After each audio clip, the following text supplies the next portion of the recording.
Magandang araw sa inyo lahat.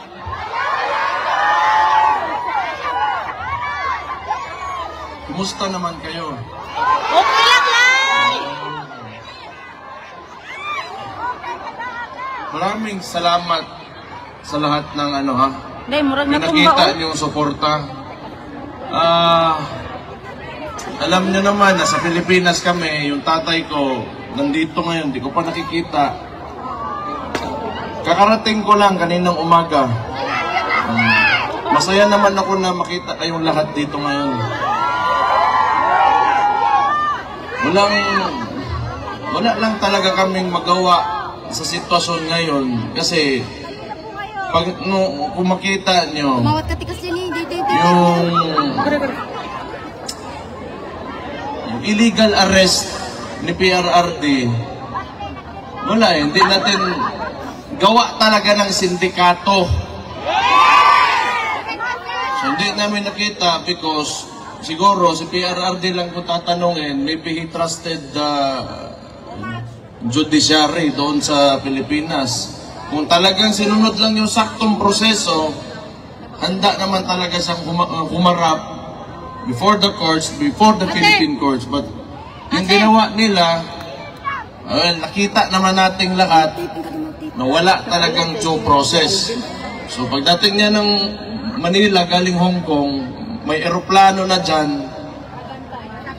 Well, technically, sa nangyari, tawag doon kidnapping talaga. Wala tayong... Pero, siguro okay na lang kasi nandito naman kayo. I'm sure, nalalaman niya man na maraming sumusuporta sa kanya. And very important na, lalo na sa edad niya. He's already 80 years old. Tapos, makulong ka pa, palungkot talaga masyado yan. So, ito pamingaw kayo. Nalaman niya maraming bigaon dito sa labas naghahintay sa kanya. Masaya na yan. So, hindi ko man ngayon ko makikita si Papa. Maybe tomorrow or the following day, sabihan ko na lang na ako lang yung huli nakapunta dito kasi ako yung naiwan doon sa Davao, mayor kasi ako. So, but I'm happy to see you right now and personally magpasalamat sa inyo. And tayo naman lahat dito OFW, lalong-lalo na yung birthday din ni PRRD, ni Papa, no? Buong mundo nag-demonstrate talaga natin yung support natin, hindi man lang talaga particularly sa tatay ko, pero sa anong klaseng gusto natin na Pilipinas na magkaroon tayo. At talagang sigurado ako, hindi yung paraan ng administrasyon ngayon. So makita natin ngayon din sa inong eleksyon na nangyari, kung tingnan nyo sa Davao, wala kaming vote buying doon. Yes! For the longest time, talaga dito sa Davao, si Rodrigo Duterte, hindi niya sinanay ang mga taga Davao pagdating sa vote buying. Kasi ang vote buying kasi, gawa lang yan ng kapitalista. Maghanda ka ng pera, tapos pagpasok ng eleksyon, gagamitin mo yung pera na yon para piliin kang tao, para ikaw yung piliin. So, ano ang consequence nun sa lugar nyo? Malamang, kung ikaw politiko ka at negosante ka rin at the same time, ang tendency niyan, babawiin mo yung nawala mo yung pera mo kasi nangapital ka pagpasok mo sa posisyon. Tama! So, mahalaga, yun na nga, ever since, ang ginagawa namin sa Davao, kinukuha namin yung mga nagbibigay na those who engage in vote buying, but still, we vote for those who we truly believe should run government. So hindi na natin maiwasan na may mga politiko talaga gumagamit ng pera to convince para mabigay sa kanila yung boto. Pero isipin nyo, pag naglabas ng pera yan, that is what capitalists do. Hindi pwede yan na maglabas ng pera tapos bawiin, hindi nila bawiin. Malabo yan. Pero pwede naman talaga na kung pumasok sila dyan, o di parusahan nyo, you take their money, then you vote for those who sino talaga yung karapat-dapat na mamuno dyan sa lugar. So, nakita natin, tingin ko nga, ang pakiramdam ko sa Pilipinas, slowly, it is going through a transformation. Kasi itong eleksyon na yun, na ito, marami ang mga nanalong kasama natin. Kahit papano, sa PDP Laban, yung results, na even without the resources that the opponents had, okay yung resulta natin kahit di man pumasok. Pero sige lang, simula pa lang to. At tandaan nyo, si Marcos, 3 taon na lang yan. Gago na yan! Yeah!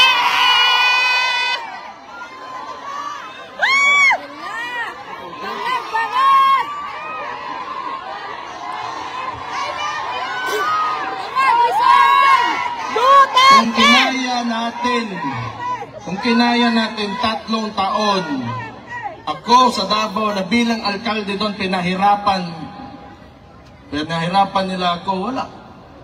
Bakit ako malakas? Bakit ang Davao City andyan pa rin ngayon? Bakit si VP, yung kapatid ko, hindi tumitigil? Kasi alam namin na kayong mga Pilipino, kayong mga OFW dito, nasa likod namin lagi.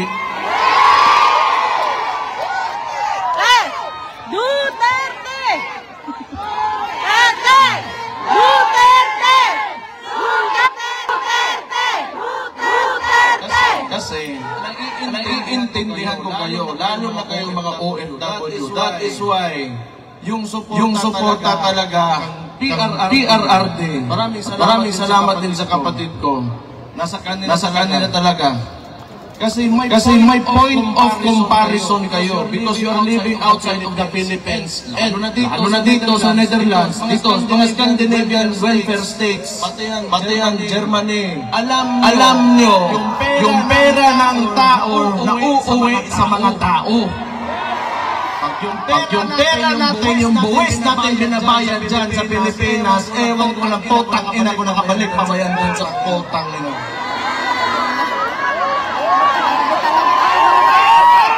Hindi mo na alam saan napunta, nasa bulsa ng mga kurap na mga potang inang politiko mo. Yawa ang sila talaga.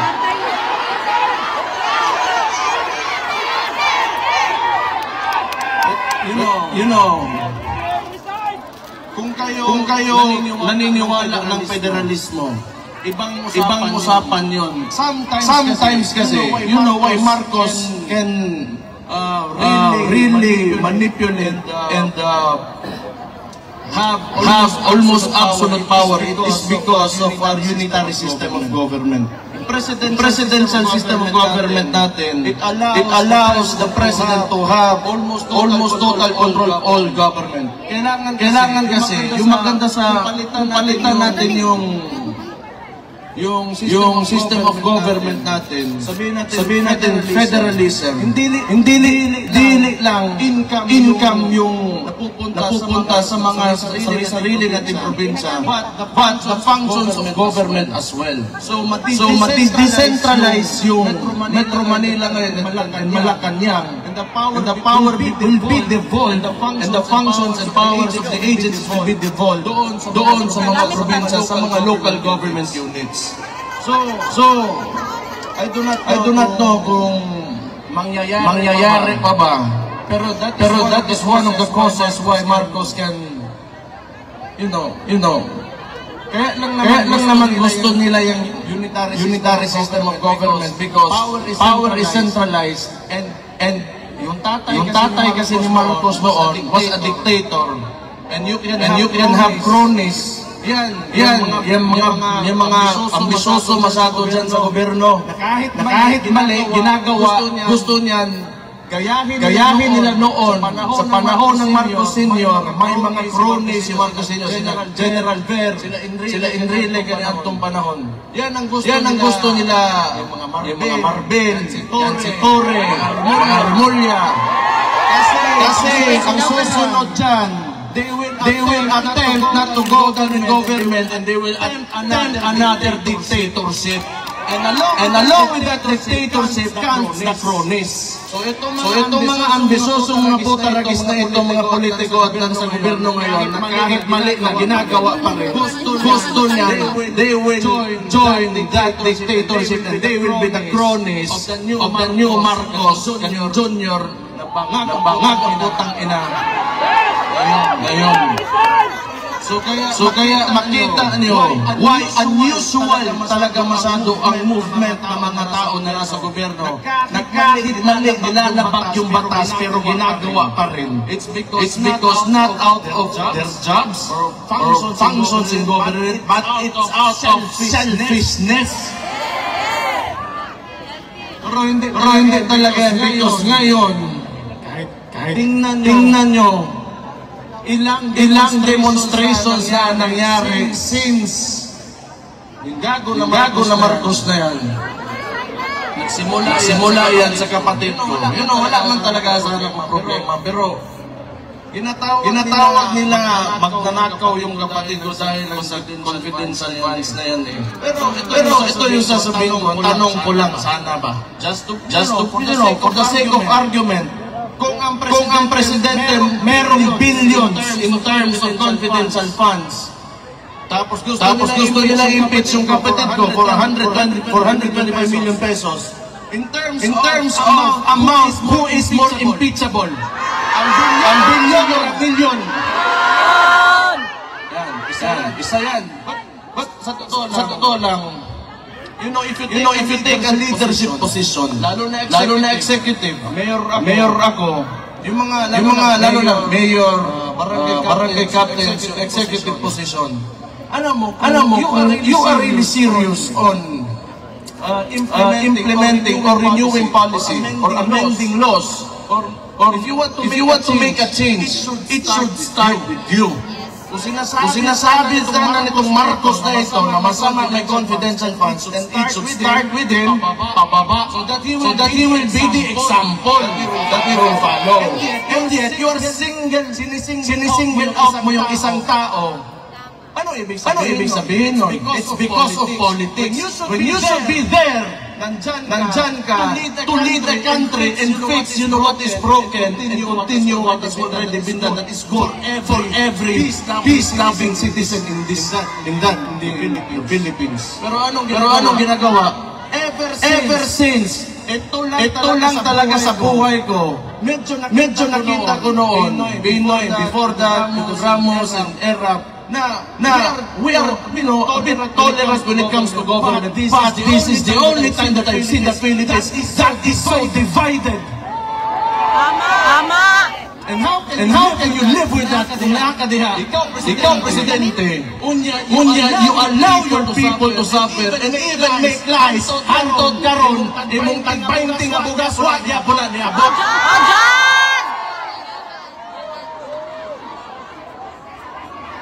Batay may mo sa buang kalingkod, gina. Pero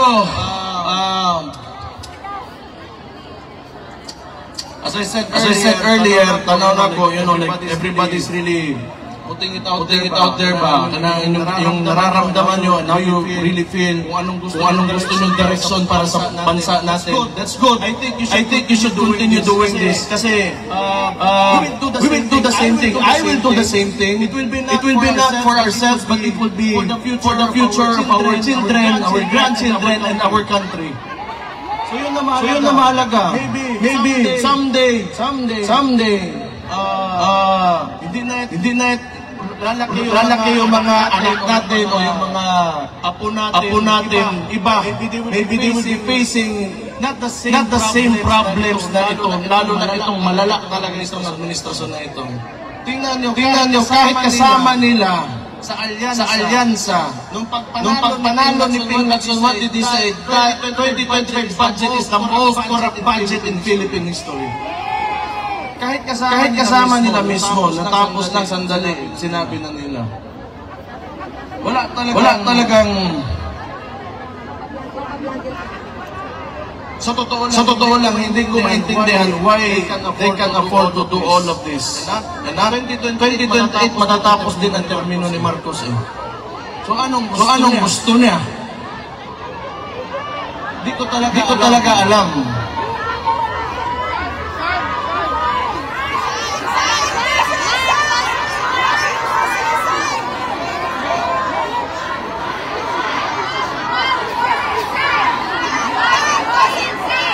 Sana nga talaga.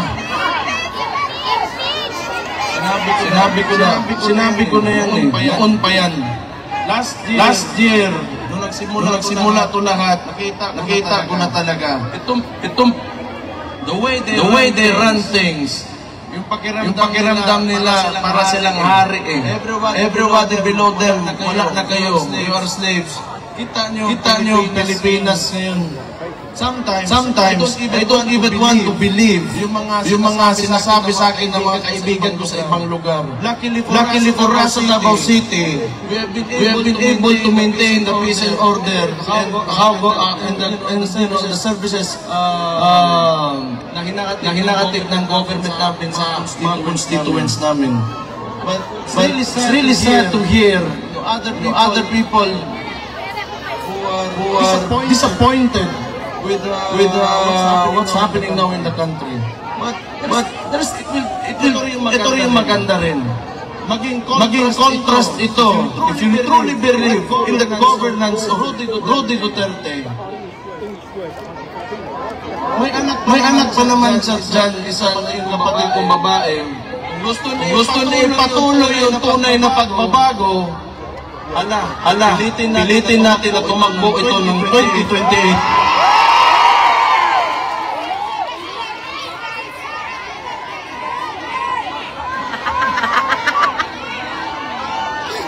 Ano tingin na 2028 Sara Duterte for President?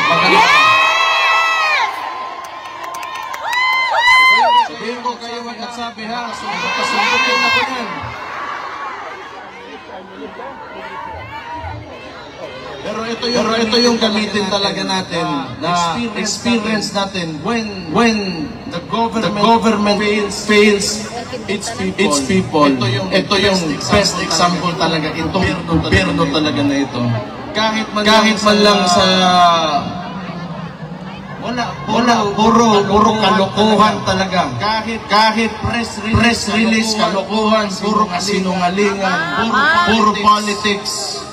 Wala kayo makita bagong kulay ngayon. Wala kayong makita.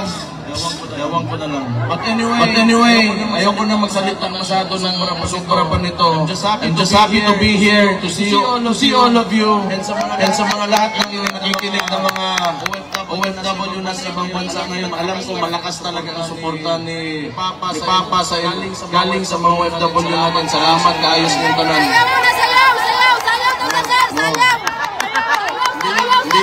Hindi kabayran ng kuan.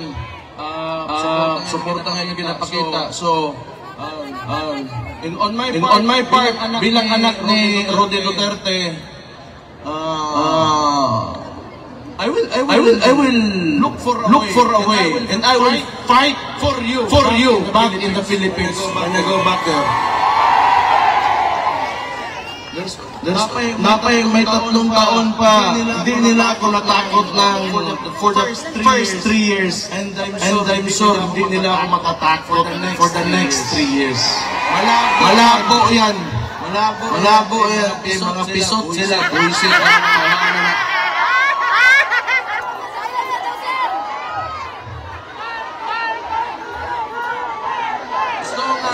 As we remain to be peaceful and God-fearing Filipino citizens, believe in the aspiration,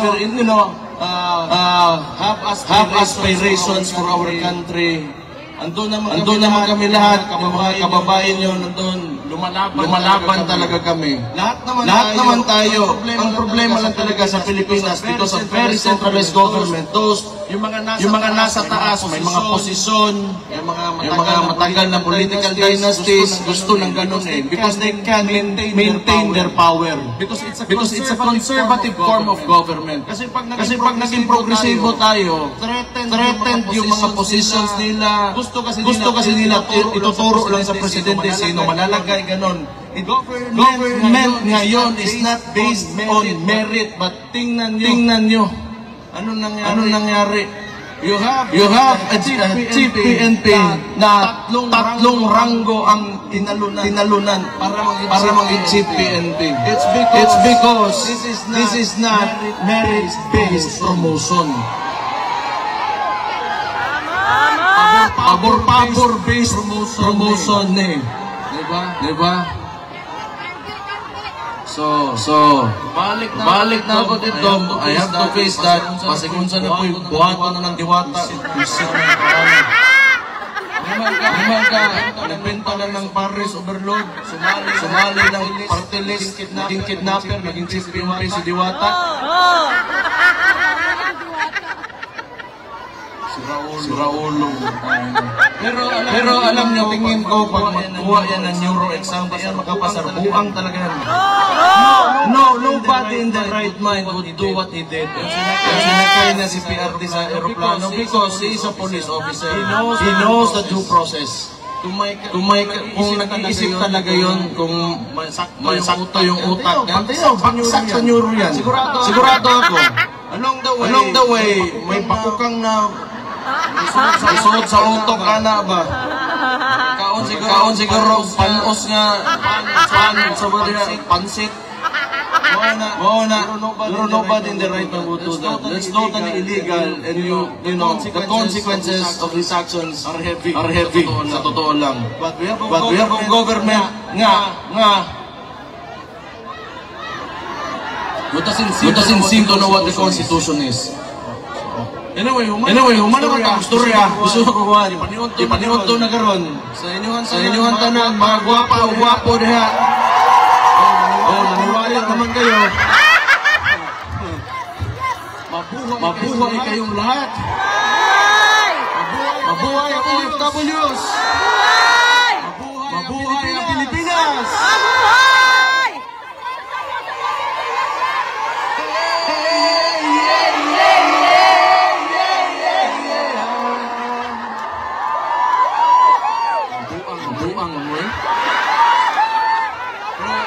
Salamat kayo ha. It really means a lot sa family.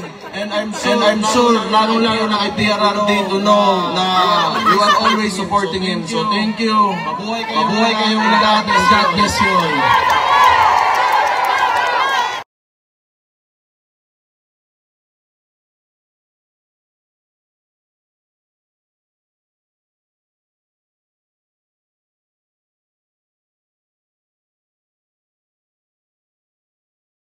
I am not a Filipino for nothing. I did what I had to do. And whether you believe it or not, I did it for my country.